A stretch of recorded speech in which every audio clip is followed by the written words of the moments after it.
ازيكم عاملين ايه؟ يا رب تكونوا كويسين. انا آية ودي قناتي. النهارده جايلكم فيديو جديد. لو انت عروسه او فرحك قرب، مش عارفه تجيبي ايه ميك اب، فانا هنا هقولك على الاساسيات اللي تكون عندك، اللي تكون موجوده عندك.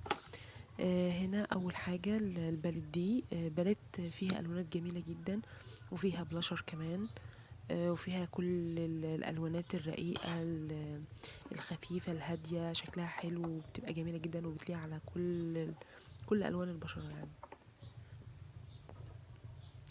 كل الدرجات هنا قدامكم، باليت كبيره ومش هتاخد حاجه يعني، تكون مجمعه الوان كتير بدل ما تجيبي عدد كتير. تجيبي اتنين او واحده بس كفايه، ويكون فيها الوانات شيماري وفيها بقى كل الالوان اللي تبقى لايقه جدا على هدومك، ولايقه على اي لوك يعني، بتبقى جميله. دي برضو بقت التانية دي كنت بوريها لكم، جميله جدا. بس كده. وبعد كده تكون عندك باليت بلاشر زي ديت، برضو دي جميله جدا، فيها كل الالوان وحلوه، الوانها جميله جدا. انا بحب الالوان دي. وزي ما قلت لكم، مش شرط تكوني مثلا بتحطوا ميك اب. انا مثلا الحاجه دي بحطها في البيت بس، ما بخرجش بيها، فانت براحتك على حسب. لو انت بتحطي بره حطي، لو انت بتحطي في البيت. بس انا عن نفسي بحط الحاجات ديت في البيت، ما بخرجش بيها.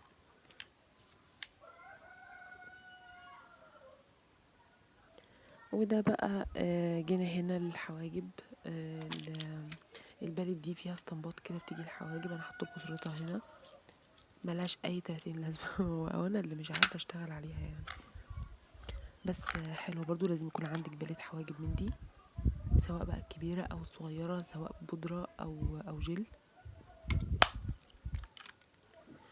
وكمان لو انتي من اللي تحبي يعني تحطي كحل، ممكن تجيبي القلم ده، حلو قوي.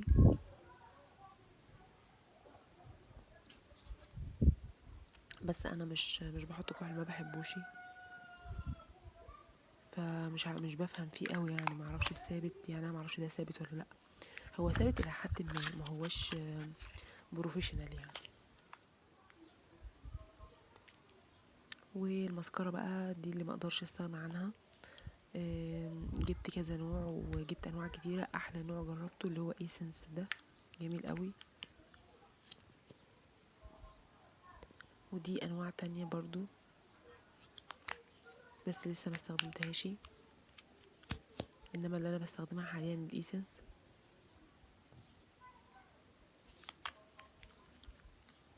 فلازم كعروسه يكون عندك مسكره بتخلي شكل العين حلو قوي وجميله. لو انت بس تحط مسكره وروج بس كده وكفايه زي الفل.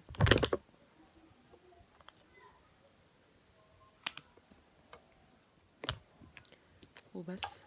بعد كده معايا ايه بقى؟ القلم ده حلو جدا، كونسيلر، بيداري بقى الهالات والحاجات ديت. القلم ده في جهه كده كونسيلر، والناحيه التانية فيها جليتر، هايلايت كده، بس الهايلايت بتاعه حلو قوي.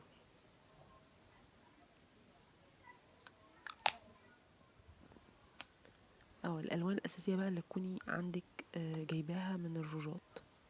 اول حاجه اللون الاحمر ده اكيد يعني. طبعا يا جماعه الحاجات دي في البيت، بلاش يعني هتطلعوا بروج احمر بره، يعني عيب قوي.